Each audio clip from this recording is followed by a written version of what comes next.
Let's get straight into it. What is the deal with Facebook and compliance? There's three really important things when it comes to Facebook ad compliance. First is what I call pain. Second is protected attributes. And third is claims. You're scaling, ad account gets shut down. And you can't really build anything sustainable that way, which is, one of the most frustrating things for a lot of business owners. Have you found that being more compliant also affects like the customer experience? That like lower refund rates and stuff? It sucks to get your ad account shut down. It sucks even more to have your merchant account shut down. In general, people are finding that it's tougher to get clients for a lot of offers and it's more competitive. To be very, very clear, this is not like a doomsday thing at all. It's just you need to have a better product. There's the problem, there's what they think the problem is, and what you think the problem is as the expert. One of the most helpful tools that I've found is not why do they want this? It's what's happening in their life that makes them want this. I want to make it clear for the audience. What I'm sharing with you here is not just compliance. This is like how to make compliant copy convert. There are good clients out there, or do I have to settle for like bad clients, or what is the opportunity? There are lots of great clients out there, tons. It's about becoming the copywriter and the person who... So, Ed, thanks for joining me. Super excited for this chat because I know that you've been in this game for a long time, but what's even more special about this for me is that we started working together like a long time ago when I was starting my career. And I remember getting on one-on-ones with you. I think it was like I even remember the day. It was like a Wednesday morning for me in Vancouver side. And I was like, Wednesday mornings, my coaching call with Ed in the team. You were copy chiefing my emails and really improving the hooks and improving the flow. And so I learned a lot from you in the early days, and it really, really helped me with my career. So I've really appreciated it. And yeah, I'm super happy that you're here now. So for anyone that's watching this that doesn't know Ed, Ed has been working with some of the biggest online personality brands in the world. You've worked with like, you've gone over like 120 offers at this point for businesses, right? Something like that. Yeah. And you've made a lot of money for your clients, and you've written ads and everything. You've written all types of copy. So you really built a great career for yourself. And actually most copywriters know you. So if you don't actually know Ed, I think you kind of should know him at this point if you're watching these videos. so yeah, anyway, thanks for joining me. And yeah, I'd love to chat about the secrets. So let's do it. For sure. Dude, thank you for having me. And I was honored when you reached out because I was like, dude, I love spending time with you, man. Like I love, shooting shit with you. And so to get to be here for like an hour and a half, 2 hours, however long you want to have me here, it's a blessing, dude. Thank you. Yeah, of course, man. Appreciate it. So let's get straight into it. What is the deal with Facebook and compliance? What's the rundown? All right, dude. So there's a lot that comes into it. Basically when you write copy on Facebook, both on your ads and on your sales pages, landing page, webinars, funnels, whatever, there's very, very specific things that Facebook is looking for you to say and not to say. There's three really important things when it comes to Facebook ad compliance. First is what I call pain. Second is protected attributes. And third is claims. Okay. So I think of that as like the golden triangle of, like Osaka, Kyoto, and Tokyo.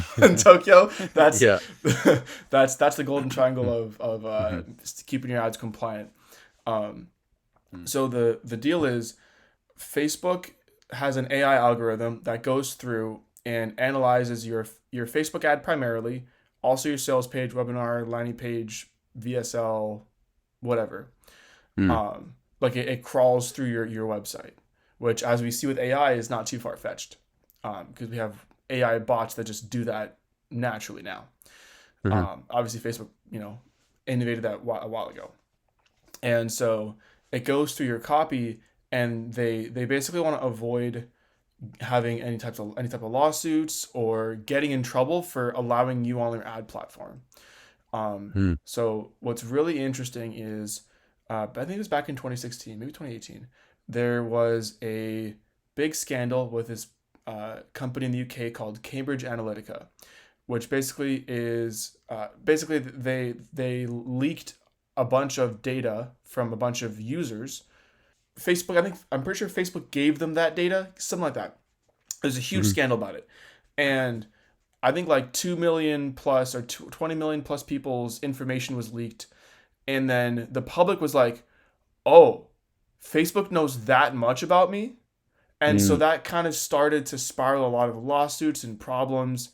So Facebook doesn't want people to, keyword, feel like their data is being sold. So that's why protected attributes is so important. A lot of that is like age, gender, medical history, income status, even fits into pain points too.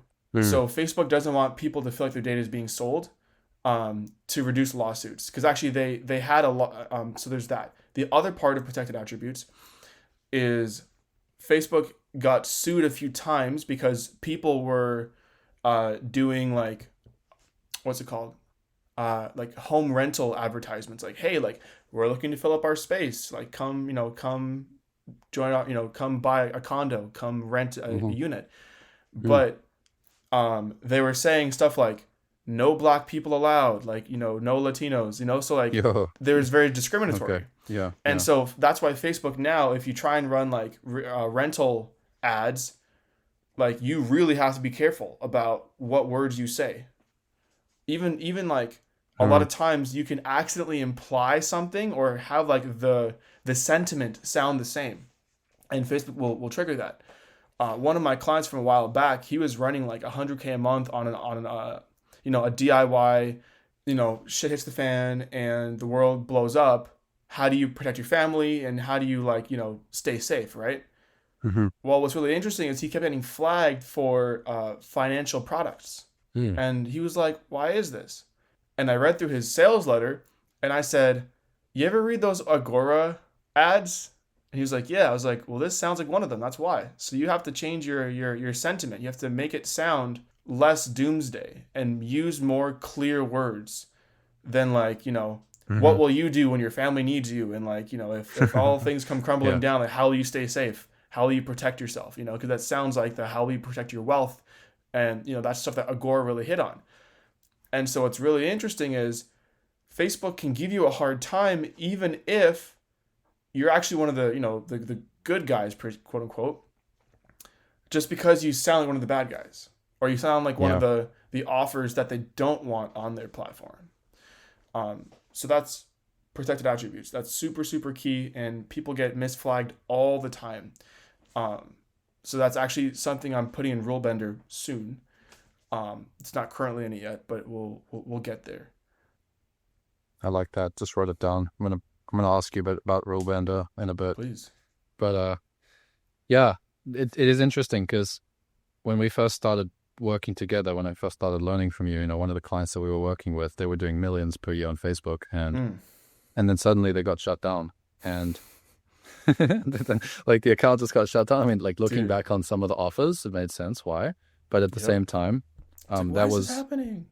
Yeah, that was like my main the first time I became aware of Facebook compliance, and then I know that at that time, I actually don't know your full story. I'd love you to share a little bit more about like how you got into like Facebook ads and how you made that one of like your top skill sets in the industry. But all I do know is that at that time, 2019, 2020.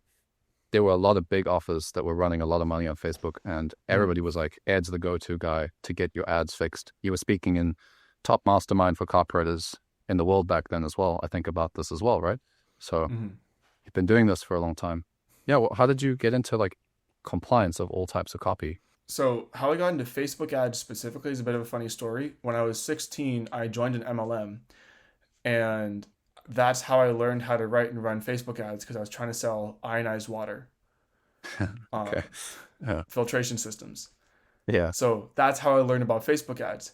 I didn't learn about Facebook compliance until that client you mentioned, until all their ad accounts got banned and shut down.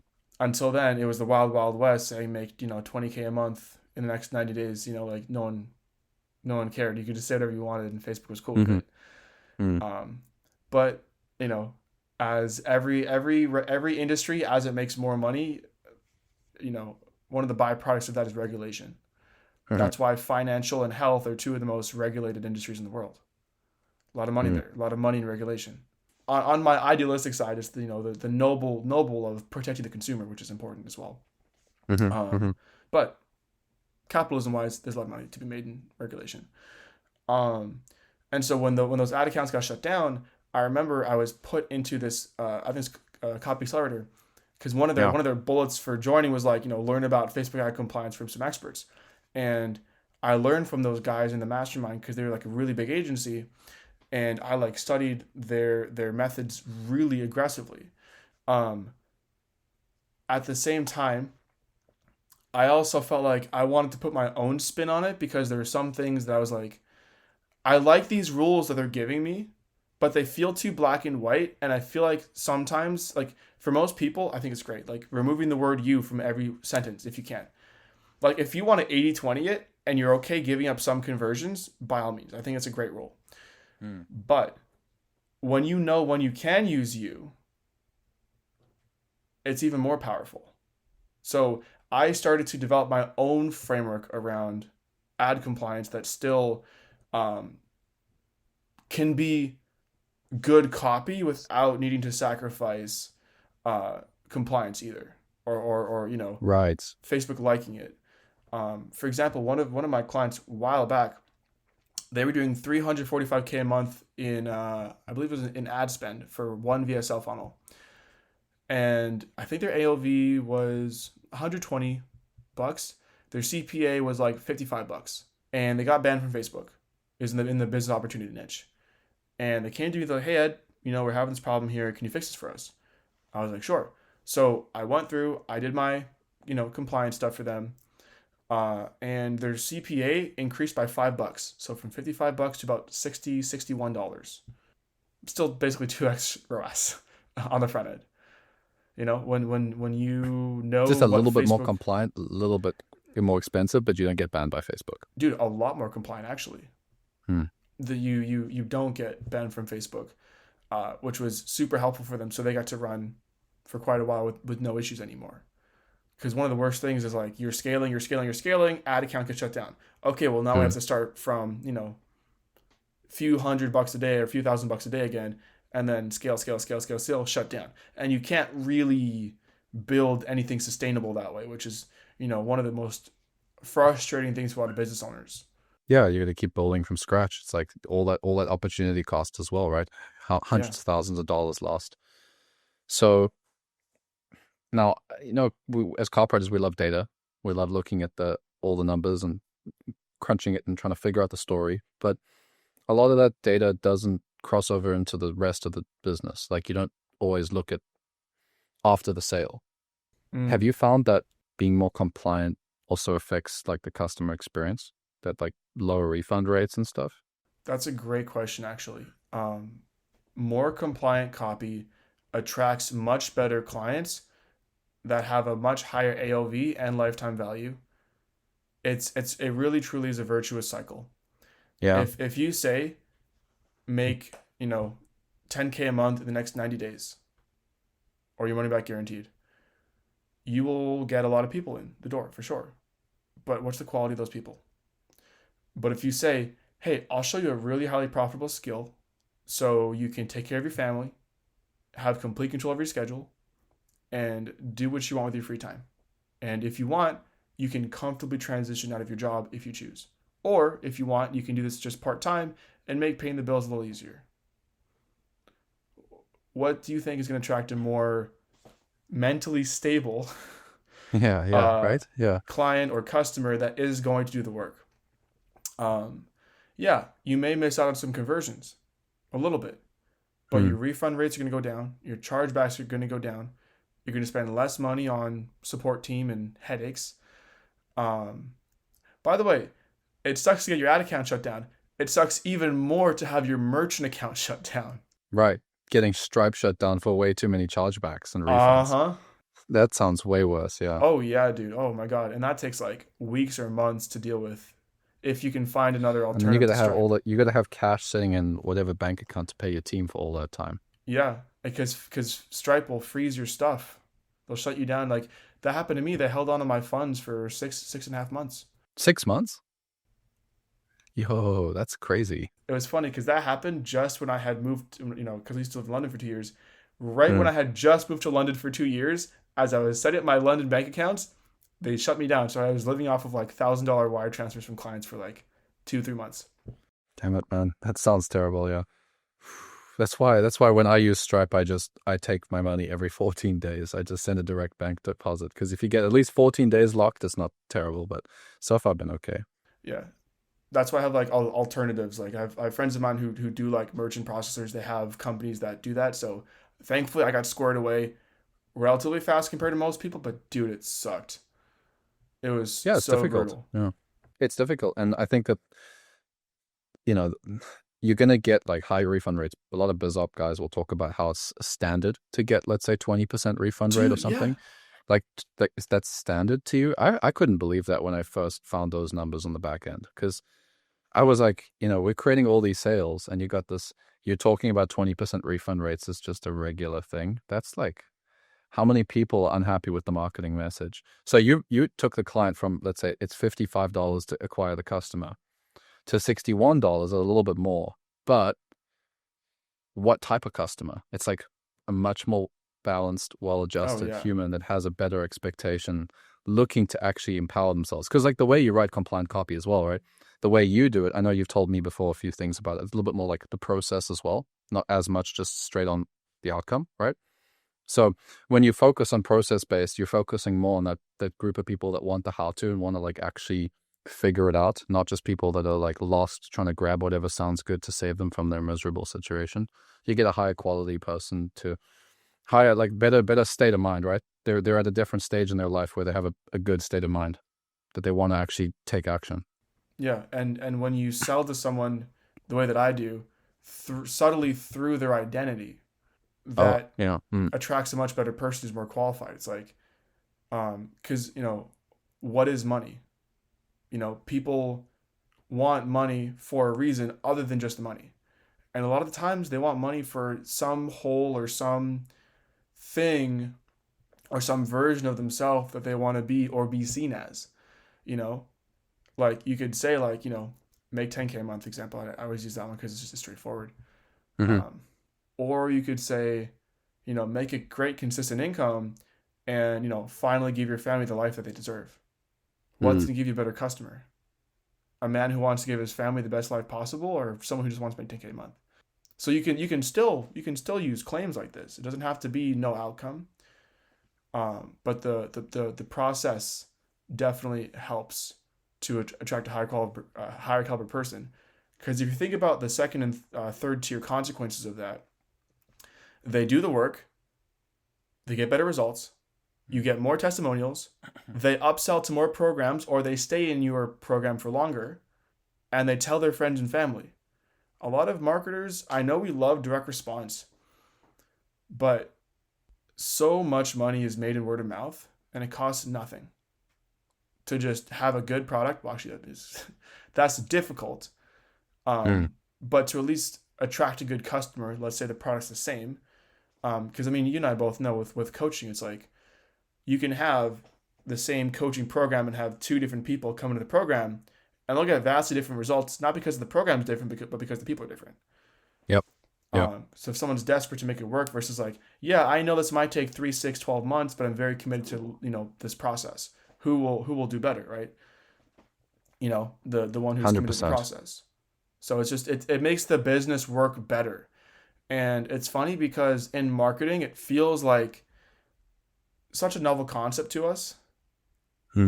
But in like regular big business, that's all it is. Like software. Or product. Yeah. Yeah, it's product. Software, toothbrushes. Like if the thing doesn't work, you don't buy it again. So and all these businesses have such razor thin margins, they need you to buy again.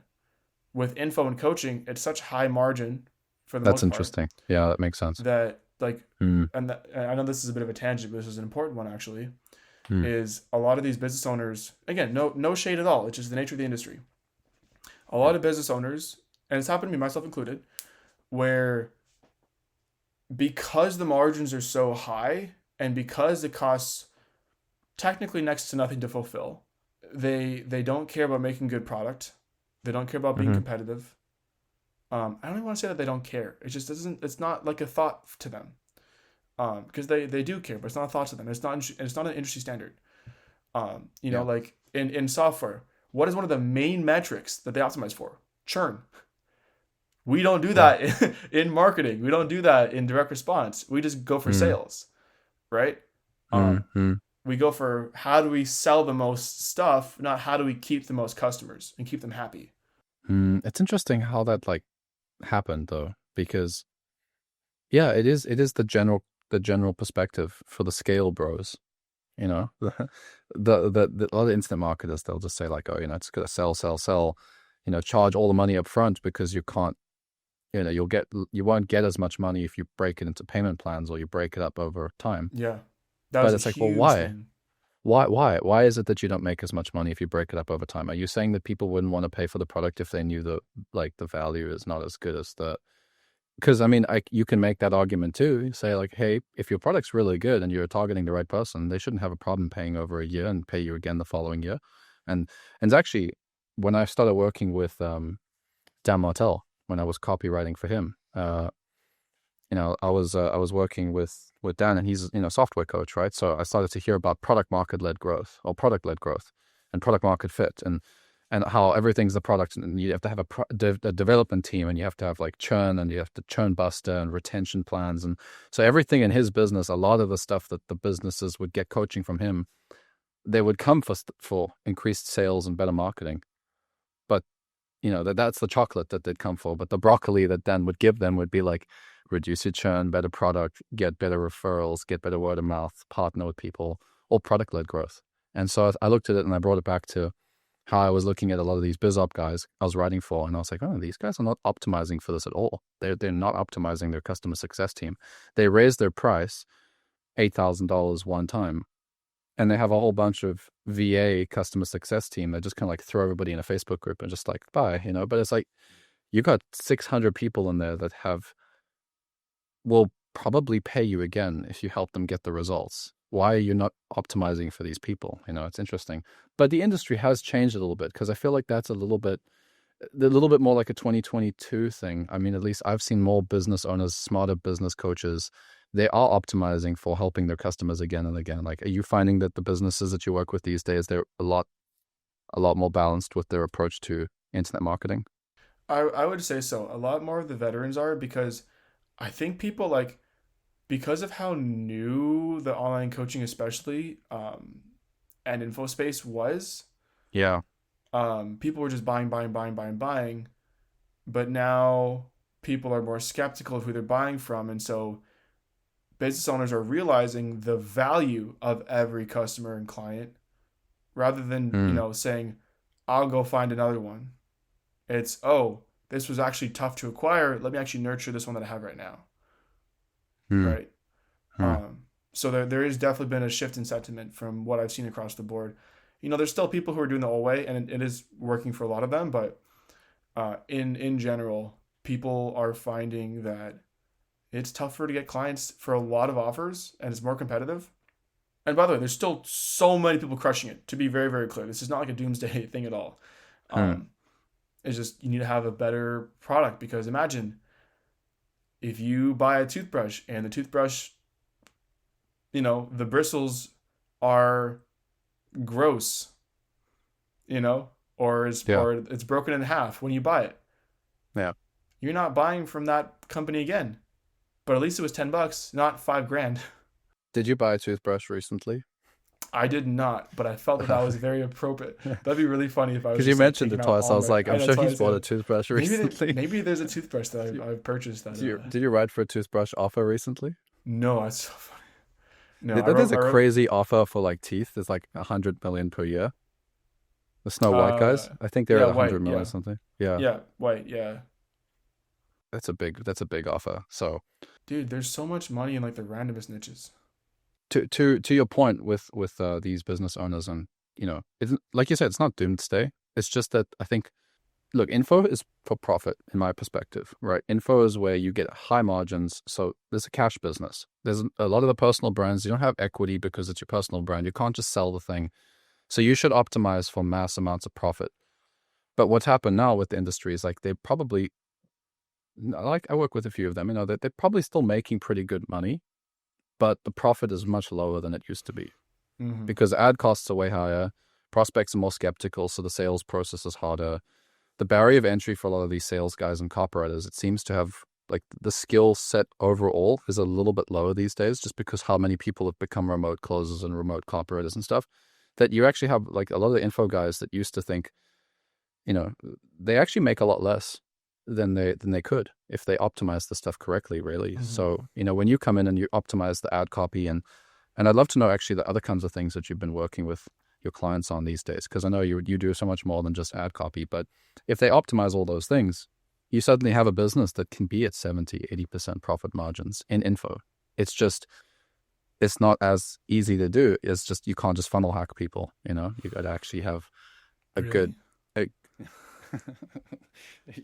I mean, that's not what I heard, bro.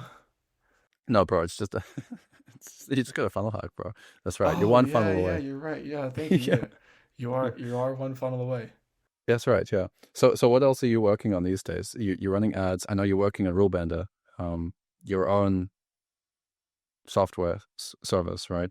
How do you finished it? You launched it, right? I mean, I know you never finished something, but you launched it, and how's it going? It's going really good, man. People seem to really enjoy it. They found it very helpful. They're learning a lot about ad compliance. I'm actually working on a brand new version of it right now. First version was great. The second version though, ooh, chef's kiss, so good. It goes super in depth into each compliance infraction. Mm-hmm. So if you say something, it will tell you if it's a moderate issue or a critical issue, and then if you hover over it, it will give you a description of why it's a problem, so you can actually learn and understand more of what's actually going on underneath the hood. It will be just you also get a compliance rating as well, based on how long your ad is. It's like, hey, if you get 80 and above, this is pretty compliant, you'll be fine.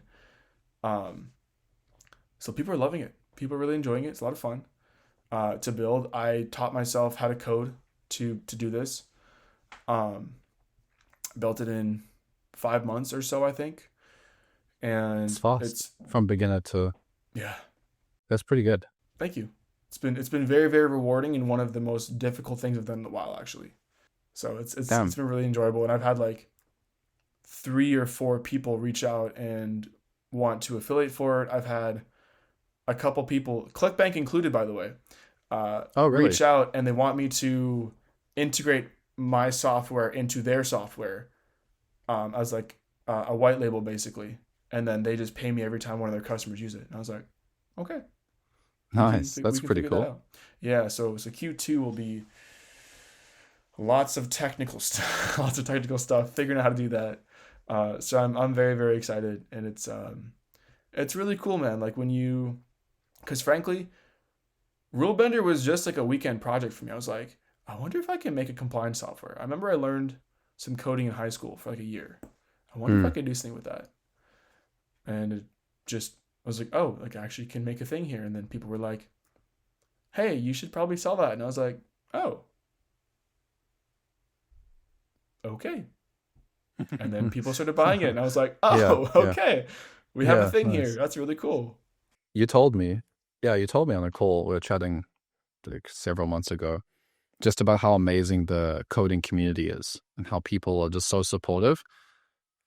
And yeah, like how we should probably have more of that in our industry, because they're so generous, they're so open, they so worked. It'd be cool to bring that. Like, what is that like working with that industry? Dude, it's very rewarding. It feels very connected, because everybody is like, hey, I had this problem. Mm-hmm. Here's my exact entire code to fix it. Here, guys. It's very like open source is the term, right? It's a very open culture of like sharing. The thing is, the incentives for them are aligned because they get paid to do, not to sell information. And I know this is ironic for me to be saying this, because I also sell information, and I get that. But for us, it's like, I figured the solution, here's a paywall, and then there's the the solution. 997. Yeah, 997. Yeah. And again, and Yeah. that's fine. Yeah. Um, a lot of these coders will hop on the phone with each other for free and just, hey man, can you help me out with this problem? Yeah, for sure. It's very like you scratch my back, I scratch yours. And they just Right. want everybody to grow. So that's why open source is such a big community. Like everyone wants to help each other. Everyone wants each other to win. Um, which I'm sure, Dojo is like. I was actually about to say, like, that's part of the Yeah, spirit that it's we the have culture. there. Yeah. Yeah, I It's can like, let's totally all see help that. each other, right? Yeah. Yeah, that's what I've heard nothing but incredible things about people in Dojo and Basecamp. Like, um, just you're there showing up, helping people, and they're helping each other, and it's a very like very helpful community. Yeah. Scratch back, I'll scratch yours. Yeah, exactly right. And I think that's beautiful because I think as look, we like there's a great quote. I don't know who said it. We are more connected than ever, but more lonely than ever. We don't really have community these days. And for Mm. you, like you're creating in-person meetups for Dojo. You are creating a community of people who are on the same journey, on the same trajectory, and they're moving towards a similar goal, and they're all supporting each other. And I think it's a beautiful thing. I think it's really incredible and admirable, and I think very highly of you and what you're doing, and I love to see it. Thanks, man. Appreciate that. It's really thoughtful. Yeah, I appreciate that. Thank you. Oh, where do we go after that? That's really nice of you to I don't say. know. Yeah, man. I mean, it's true, bro. I mean, it's, all I hear is raving, glowing reviews of working with you, and it's awesome to see. Um, so you asked about other stuff I'm working on. I wrote. So I had a client come through their royalty client, which is a fun deal. Uh, they are a social anxiety supplement, and Hmm. their offer was so good. They were already hitting break even, if not like 1.5x ROAS, I think, sending people just to an ecom Shopify page. No copy, nothing. So I wrote an advertorial for that client. Now they're netting 1.5x ROAS uh, on 3K a day in ad spend, and there's no upsells in place yet. It's like a 60. It's like a There's money there. Yeah, that's yeah. It's money. like a $60 supplement, bro. It's a lot. Um, and so the founder torched through like all his inventory because of the advertorial, and my business partner is helping do the ads. And so like between his incredible ad creatives and then my advertorial, we haven't split tested anything on the advertorial yet, by the way. Just a one shot. Oh, so yeah. There's like so many opportunities still. Yeah. Yeah. That's cool. And That's cool. the founder wants to scale to 20K a day in ads. I get paid a few bucks every That time I sounds make a fun. sale. Yeah. So I'm like, dude, sick. So that's been really enjoyable. I've got a client in the women's dating niche. That's been really fun to write for. Her funnel was break even pretty close out the gate. Before any split test, which was nice to see. Um, Other than that, I've been traveling a lot. I spent 2 months in New York, and I don't know. I'm just trying to get out of the house more and do more things, man. Hmm. But You you're know, still writing copy. That's cool. I think I a lot am. of Yeah, yeah, copywriters, they think that there's like learn it so you can get into the next thing and stop doing it. But between you and me, I think we both have just continued to write copy because we really like writing copy. Like it's fun. I actually really enjoy it. So yeah. we were talking about this just before the call as well. Oh yeah, go ahead. Well, I have another question for you after that. Yeah. I was gonna say if it's something that you enjoy and it brings meaning to your life and it's a form of expression that you enjoy partaking in, why not? Mm. Um, my opinion is that learn copywriting through writing for others or for yourself, Mm-hmm. gain the skills, and then do your own stuff. Like use your service based business to fund your product or info based business Mm-hmm. with Facebook ads, Instagram theme pages. There's so many opportunities these days, man, for good copy. Um, and then you don't have to take on client projects unless you want to. Hmm. That's the thing is like it becomes a choice.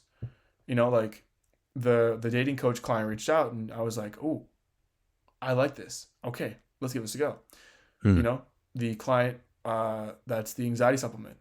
I was like, oh, that sounds like fun. Let's do this. Like it was super cool. Like researching, people with social anxiety. Turns out, by the way, like so one thing I found consistently over and over again with Reddit is people with social anxiety actually they don't know how much eye contact to give people, and that's a big Oh problem yeah. for them. Okay. Yeah, Really? and I dug into more of the psychology and understanding of it because I used to have a lot more social anxiety than I do now. I don't really anymore. Um, and one core desire that they all have is they all want to feel like they belong and that they are included socially. Like no one said that directly because it's a subconscious thing, but you can tell it's like, why are they overthinking so much? Because they want to be accepted. And Hmm. so one of the really big points of the lead that I wrote for the editorial is like all the right things will flow out of your mouth. Like all the right things to say will flow out of your mouth. You'll know exactly what to say. You'll say it with confidence. You'll know exactly how much eye contact to give people and how to, hold your body. You know, People will lean in more. Their smiles will be brighter and more friendly and warm towards you. And, you might even notice that, the opposite sex finds you more charming, more interesting. And then they're leaning in and asking you questions instead of you having to fill the space in conversation. Oh, instead of having full space, that's good. Yeah. I like it. I And like that one. Yeah. yeah, and more opportunities for career might show up on your Hmm. door. And, you might even be surprised to notice that, um, people are now inviting you out to go hang out and go do things. This is a supplement, right? Yeah. Yeah, that's cool. Well, that's the thing, right? It's like, Yeah, it's what fun. do people actually want? You know, our supplement is the best and it will help you get out of your head. Okay. But why do you want to why do I want to get out of my head? Mhm. Because it's stopping me from being social. Okay, well, why do I want to be social? Because I want to feel accepted and seen. So yeah, so Getting there. Yeah, that's cool. Getting yeah, straight to the stuff that actually matters. Hmm. that's all it is, I man. And think, people, yeah, go ahead. excuse me. I think a lot of people these days, copywriters, the biggest challenge that many of them are having is just getting the fundamentals like right because of how many people are teaching copywriting. Mm, It's like there's so many people that, and nothing against that. It's cool. Like the industry is growing, but they're presenting their coaching offer or their product as like the all you need solution for copywriting, and it's a lot of not copy paste, but like kind of like regurgitated stuff from the masters, but it's been diluted a lot. So it's like a lot of templates, a lot of like formulas, a lot of headline swipe.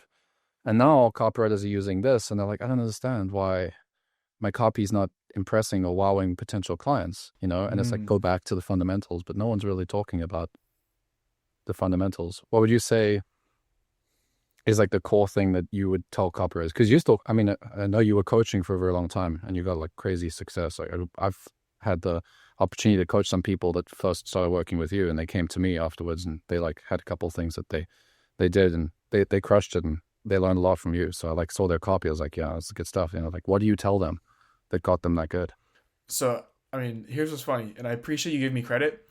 I, I frankly, at least in that program back then, Mm-hmm. um, that was a lot of them, not me.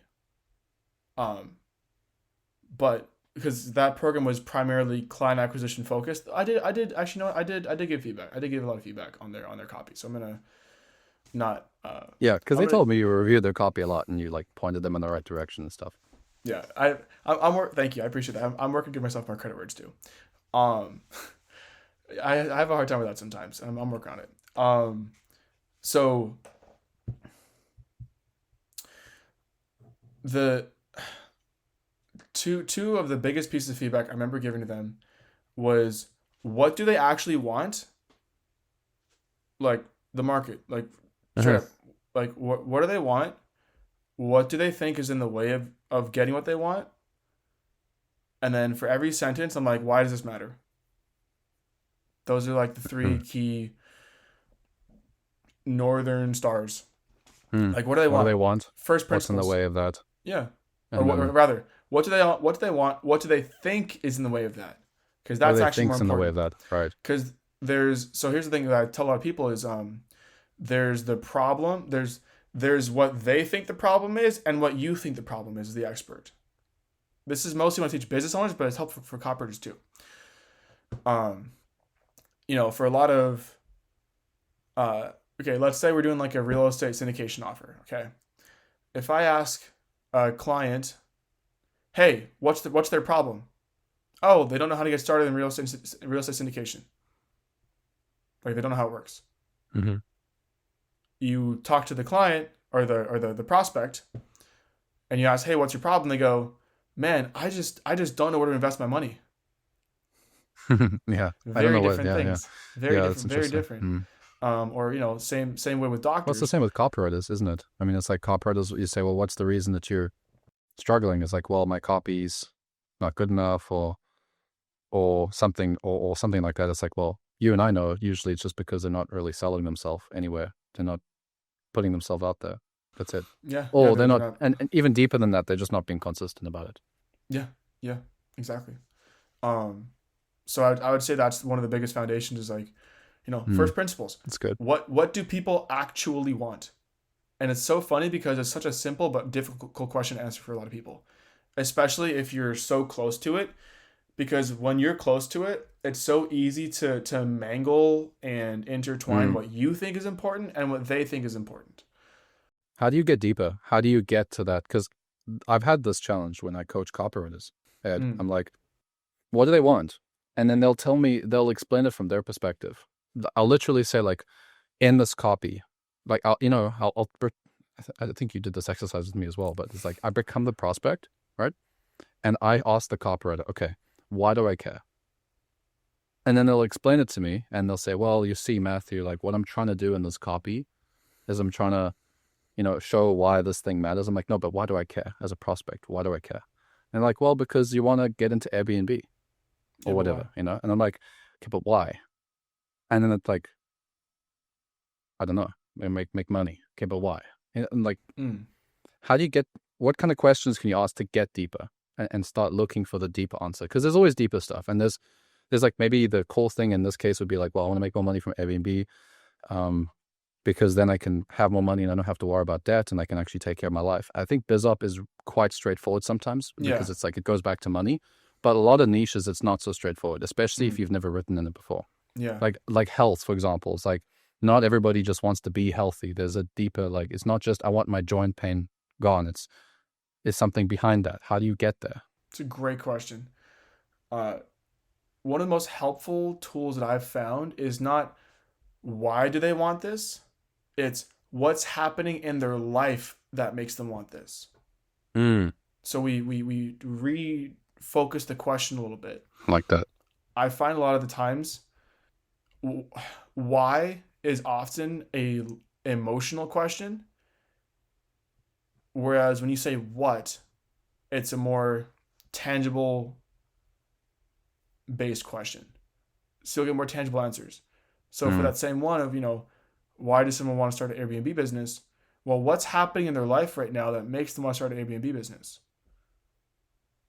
Overdue on bills. Wife's yelling at them. They have a baby on the way. Like now we're getting into the real stuff. Yeah.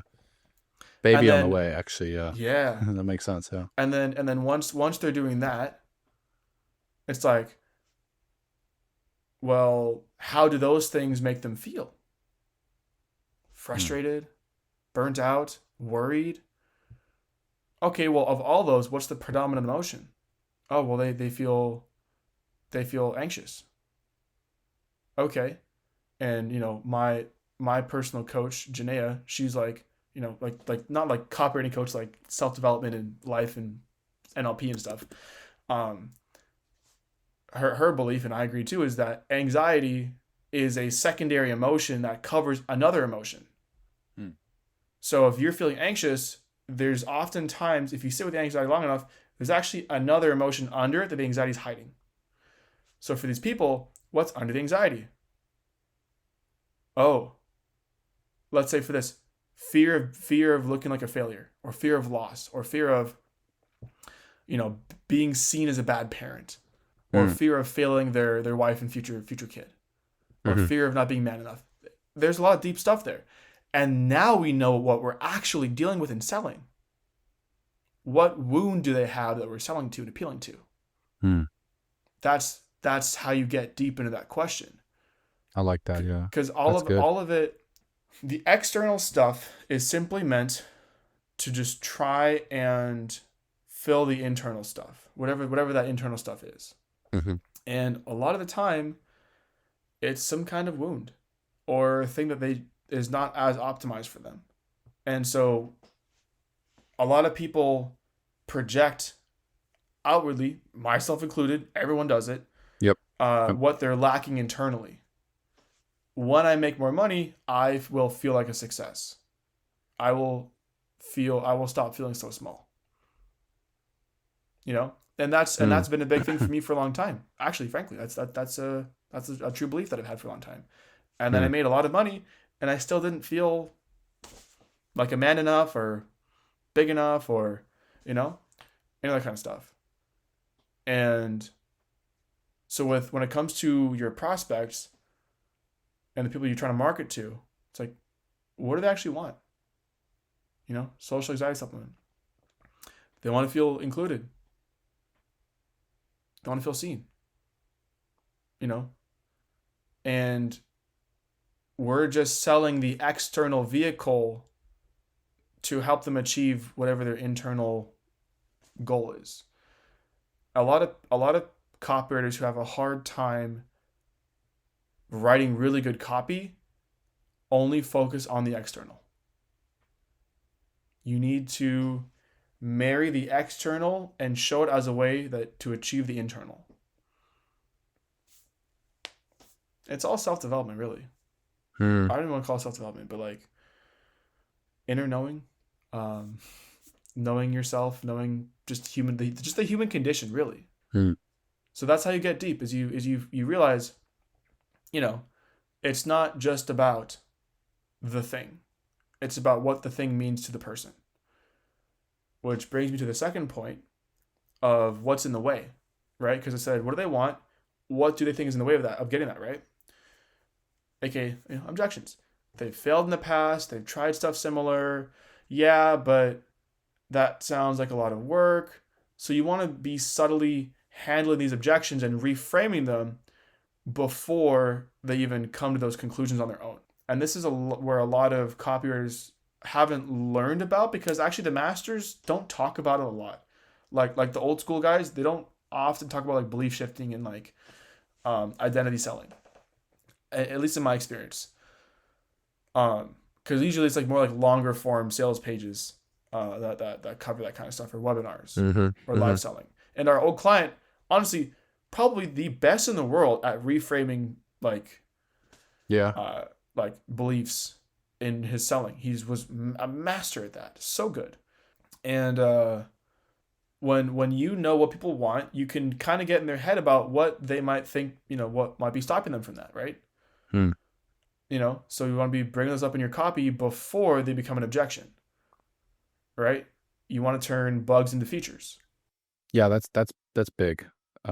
There's a few copywriters that I started working with that mentioned that. Actually, one of them is Matthew Carson, with you as well. But he would often mention, like, because he would review some copy as well with me. We'd look at copy and he'd say, you're creating an objection in this piece of copy and you're not addressing it. Now they've got an objection all the way through the copy. And if you're not aware of that, then you could definitely make a lot of you can push a lot of the audience away before they even get to the point where you want to start talking about the product, because it's like, oh, no. Like, I actually had a client, Ed. I had a client 2 years ago that was trying to sell this it was a biz up thing. It was a very untapped biz up, untapped. Back then it was not many people were like promoting this and running ads with this kind of thing. There's like two offers that had this business model, and they were not getting the sales. They wanted to try breakthrough to the next level, and they were figuring stuff out on the front end. I was just running the email side of things, but they wanted me to do a deadline sequence. So I got to try and shove 8 emails into like 48 hours, because they said, well, everybody buys within the first 24 hours. So we should push everybody within the first 48 hours to buy. And I was like, I don't think this is the objection's not the price. That's not the reason that these guys aren't buying. There's something much deeper here that let's handle these objections. What is the objection that's really holding them back? And to me, it was relatively obvious because I watched the webinar as a prospect and I was like, there's this one unanswered question. I have an unanswered question. What's the expectation in terms of the cost of actually running this business? Didn't answer it.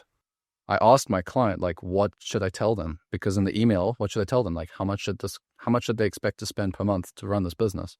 And he said to me, no, we don't want to really talk about that. We don't want to really share that part. And I was like, oh, really? Why can't we share that part? I was like, well, that would push them a little bit away because if they knew the monthly costs, then they're not going to want to necessarily jump into this so much. I'm like, okay, well, that's why they're not buying, because that's the number one objection in their mind is like, I'm happy to invest a couple $1,000s to join the program, but that's not the money I'm worried about. I'm worried about if I have to spend $10,000, $20,000 on actually building this business. I'm scared about that part. Like, let's address that. So anyway, long story short, the sequence didn't work out because that's not the objection. And I built a different sequence that handled that as best as I could with what they wanted me to say. And it did pretty well, actually. So, objection handling is, and I learned that a lot from our previous client, is like belief shifting is, and handling objections is the way to go, because you don't force people to have a yes or no. You just change their perspective and then they sell themselves on why they should do something, Anyway, exactly. It was a fun time, that sequence. It's like the business owner, like, wants to scale. Oh no, we don't talk about that thing. Let's not talk about that. That's like, but that's the thing, man. Like, that's like, if that's the reason why people aren't buying, then fine, let that be the reason why they don't buy. Like, otherwise that's just frankly manipulation and omitting the truth. Like, right. Imagine someone, puts their credit cards together to get $2,000. Oh, by the way, it's $1,500 a month to run this business too. Yeah, then you get a refund rate. Then you're going to get a 20% refund rate. What do you expect? But right? But Matthew, that's industry standard. Oh, okay. Yeah. Oops. Don't you know, bro? It's industry standard, man. Come on. Right. Industry standard. That's but all this industry standard stuff. It's funny. Dude, you could even turn that into a feature, You could say, hey, look, I'm going to tell you right now, this $1,500 a month it costs to run this business. Here's how it's split up. Yeah, that might sound expensive, but that's also why this opportunity is so untapped right now, because very few people are willing to invest this. Yeah, exactly. Make it a feature, not a bug. No, it's good. I like it. It actually explains why it's so untapped. If it was so good to be true, if it's so good, why isn't everybody else doing it? I'll tell you why. Because it's all reframing. It's all reframing. It's good. Dude, reframing is so fun. Yeah, no. I love it as well. It's this stuff is my happy place, like the conceptualizing and belief shifting and stuff. But when it comes to the execution, that's fun too, but not as fun as this. But I want to ask you about execution. So let's say we come up with a marketing message, we come up with the real reason that they want to buy. We figure out the core objections. Some of that's going to go on the sales page, but you're definitely going to lead.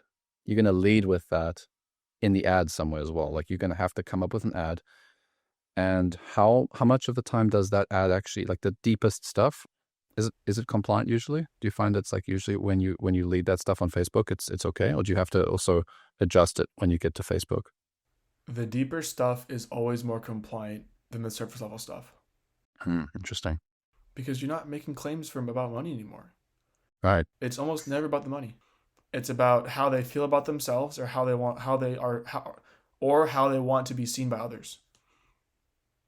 That's usually what it comes down to.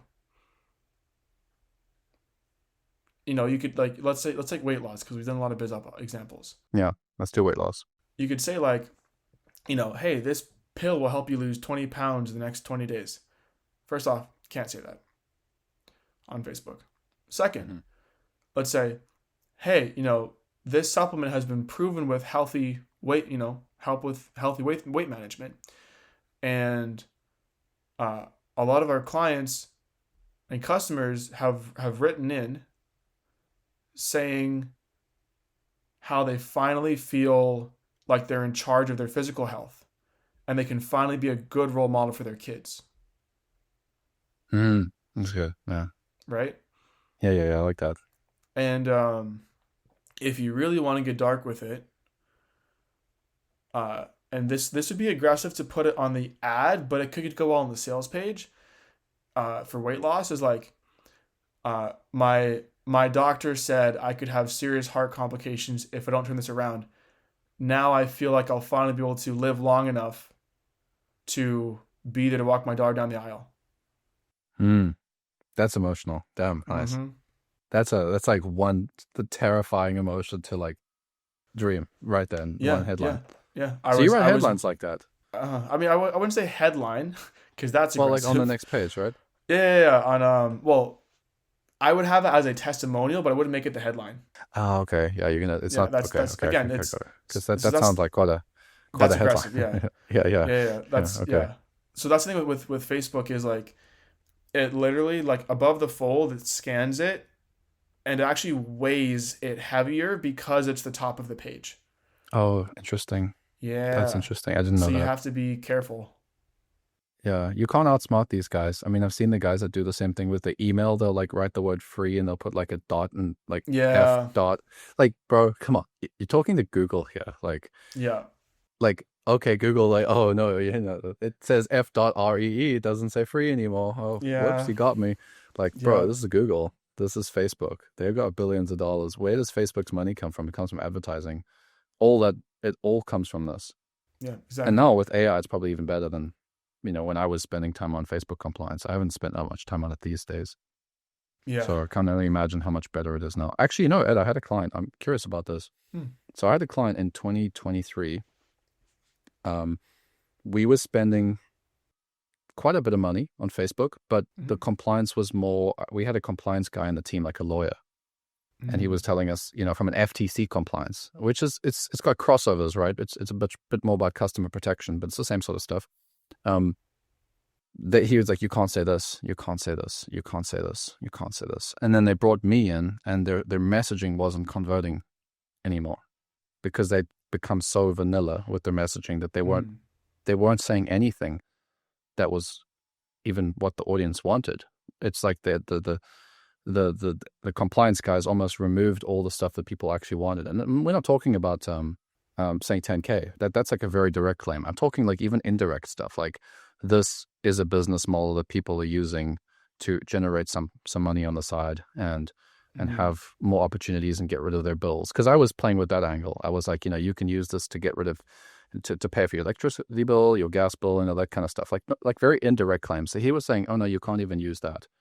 And so then I got to the point with that company where I was like, well, we can't be 10 out of 10 compliant.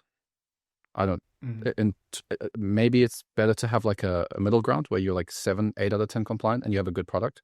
What's your perspective on that? Like, do you need to go squeaky clean, not a single thing that gives any net impression that there's an opportunity to make money with BizUp? I don't feel like you get conversions down. How do you find the balance?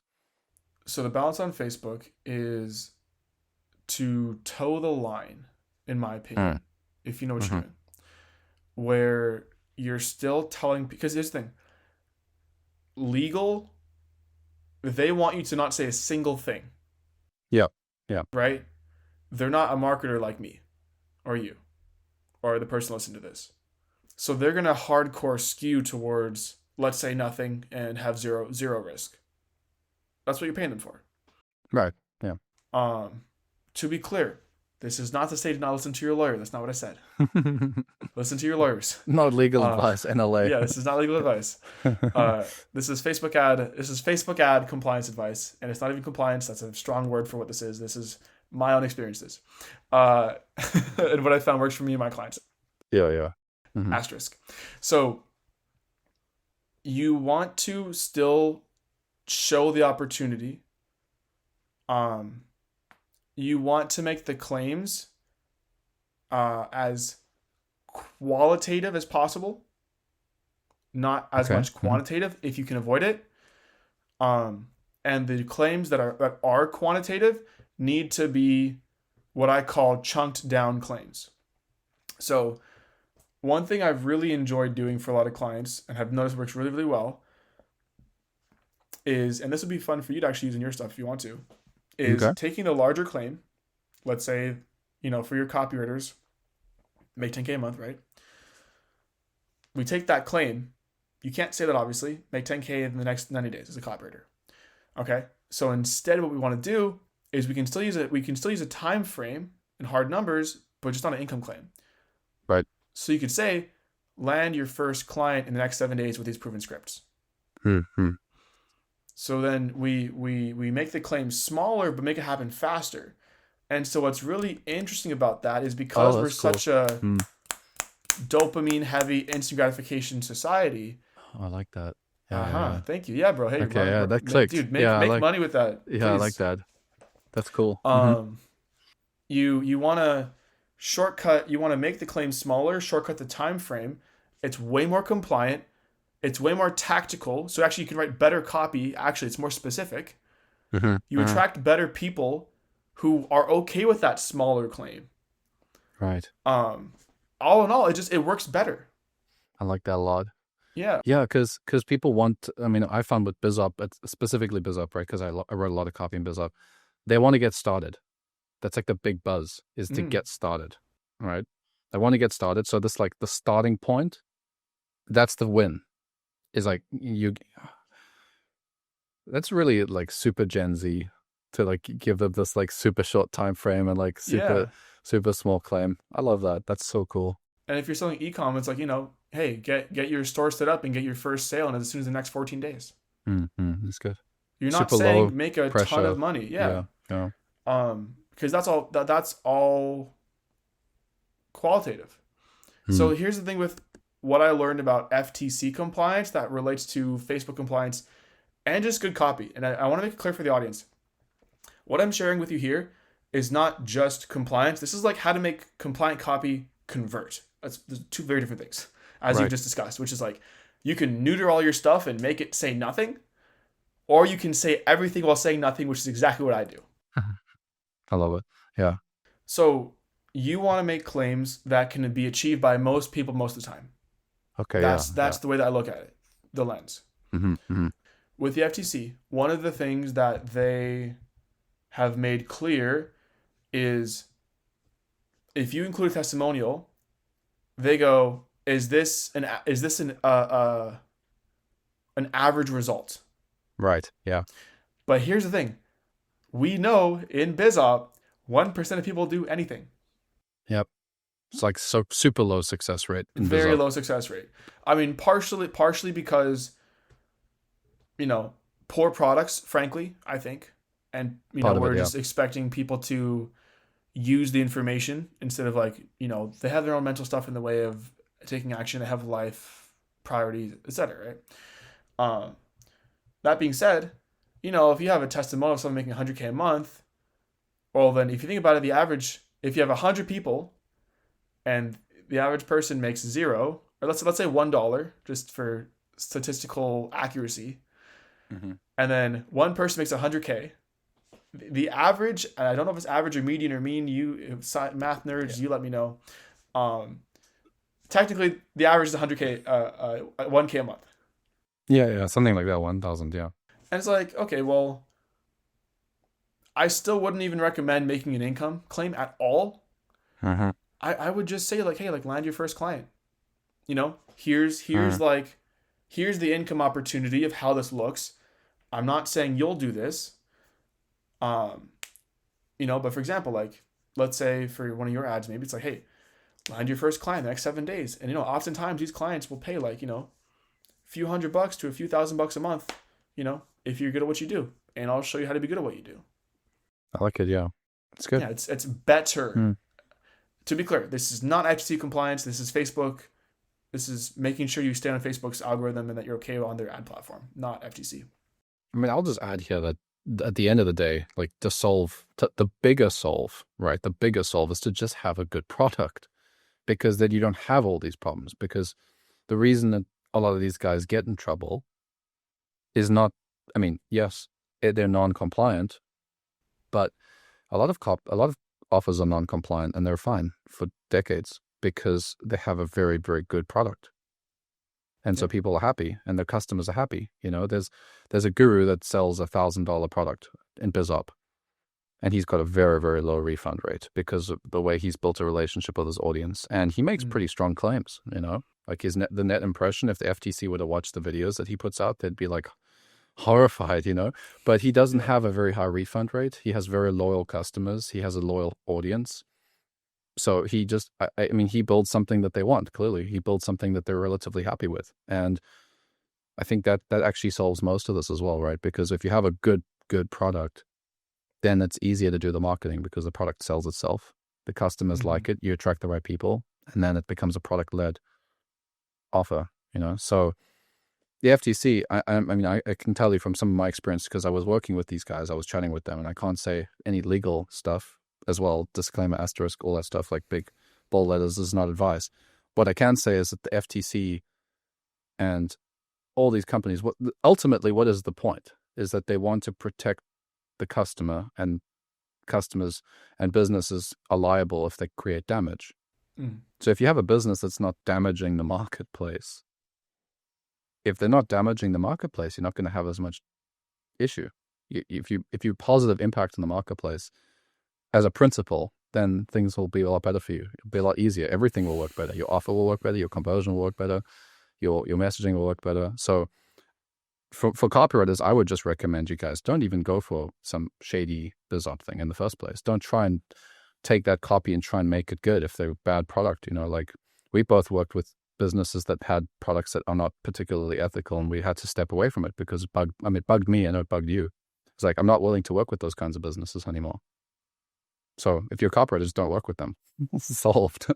Solved, right? I agree. It's not worth losing sleep over. And there's enough businesses out there, right? I mean, what's your perspective on that? I mean, I know we're running out of time here, and I'd actually love to chat with you a lot more. Maybe we'll have like I said earlier, a second interview. Part two. Hey man, you planted the seed early, bro. You overcame that objection fast. Yeah. But your perspective on the industry is like, because you have copywriting clients and you're working with clients. What do you think is the opportunity for copywriters now? Like, there are good clients out there, or do I have to settle for like bad clients, or what is the opportunity? There are lots of great clients out there. Tons. Mm-hmm. It's about becoming the copywriter and the person who is able to attract and hold on to that level of client. Yeah. Not just in terms of skill. That's very important, and that's a fundamental baseline. Mm-hmm. That's the first step. But in terms of professionalism and how you lead and approach the conversations with them, how you ask them questions, how you build a relationship, because the clients I work with now, through my industry experience, I wouldn't have been able to work with when I was younger, because I just didn't have those intangible traits about me yet. The professionalism, and I mean, I mess around and I have fun a lot. So, but it's like, hey, I can tell right now, maybe it's just me, but I feel like right now the energy is a bit off between us right now. Are you open to have a conversation about it? That's kind of important to be able to do that. You're leading in a sense, right? And it's something that comes with practice and with time. And I believe that on an energetic level, like, you attract the level of client that you can hold. And you also, I mean, there's a lot of stuff about this, but you also attract the level of That's a good client point. that triggers the lessons that you need to learn as well. Yeah. Like, if you have clients that constantly pummel you and criticize you and all this other stuff, what about you thought it was a good idea to have that client? Is it relaying the relationship you have with your parents, or a sibling, or a teacher? Because that's kind of how life works, is we attract people into our lives to sort out whatever internal childhood wounds, whatever else. So I know that's a lot deeper of an answer than you might have been looking for. Well, I think that's what they need to hear, right? Because at the end of the day, there's a lot of great clients, and so many. There's so many good clients, but you're the one that has to carry it. I mean, when I started working with you guys, when our first big client for me, when I joined that team, I could say that to some extent I had a couple of good circumstances all at the right time. I happened to live in the right area. I happened to apply at the right time. I happened to get results. And so maybe a little bit of luck was on my side. But I held it. You did. You know, like that's the thing that got that success for me. So it's like a lot of people can say, oh, you know, you get lucky. Everybody kind of gets lucky with their first client. A couple of good things happen all at the right time and you get the client. But there's a lot of copywriters that lose those clients because they can't hold them, because they don't. And that I see a lot. And I'm sure you've seen that a lot too. You have a really amazing opportunity. You see a copywriter, they've got it. And then 2 months later, they blow it. They lose it, they sabotage, or something happens, and then they lose the opportunity. And that's when it actually counts. So it's like, everybody watching this, you're going to close a really good client. It's going to work out. You know, you're going to get that client if you keep taking action. But when you get the client, are you able to hold it? Are you able to work through that stuff? And that's, I think, what makes the difference, because you can get, I mean, I've had a client that for some people consider a nightmare client. They were like, oh, this client's so difficult to work with. They're always dragging me into meetings. They're always micromanaging me. When I got into the team, I don't ever consider, they were like one of the easiest clients ever, because I told them, hey, here's my reporting system. Like, here's how I'm going to give you the data. Here's how I'm going to, like, I gave them all my process. I said, I'm going to do this. This is how we're going to work together. Like, this is how I'd like to do it. And you let me know what you'd like to tweak about that. Let's make it work for us. No meetings. I don't have any meetings with them, because I gave them exactly what they needed in a way that I was happy to do it, and in the way that they were happy to do it. All the previous copywriters, they just kind of sat there, were like, all right, what do you want from, like, what do you want me to do? And then of course the client's going to micromanage them, because they're just sitting there like waiting for instructions. They weren't proactive about sharing feedback. They weren't proactive about creating a setup that worked for both of them. So for some people that was a nightmare client, just because they didn't do that. Whereas, you know, I shared, hey, let me give you a feedback loop. Let me update you every Monday. Let me tell you what I want to work on. You tell me what you want. Great relationship. Very, very easy. Almost no meetings ever. We're very happy. So I think a lot of clients out there that people think aren't even good clients are actually good clients if you work on the stuff that you just mentioned. The deeper stuff is that you actually can have a lot of clients that other people don't like. They're actually very good clients if you just have your stuff together. It's true. Yeah. So with that said, Ed, where can people find you if they want more secrets and they want to learn about what's happening with RuleBender and what you're working on? You can find me on Facebook at Ed Reay, last name's Reay. Or you can go to rulebender.ai and get started on some Facebook ad compliance. I've also got an email list. You can check out the link in my bio on Facebook, Instagram, and Twitter as well. I'm mostly active on Facebook. And if you do go to Facebook, shoot me a DM. Let me know how you like this episode, because I'd love to hear your feedback, thoughts, insights. Thanks, man. This has been really, really fun. I actually wrote a lot of notes down over here. I got like all kinds of notes. Oh, wow. And that question, I got like 3 pages here. What's happening in their life that makes them want this? That's a good one. That's a really good question. I'm going to use that. I hope you guys enjoyed this. I hope you use all the stuff that Ed shared. Thanks once again, man. And I'll see you in part 2. Yes, for sure. For sure. Thanks, bro. Okay, take care. You too.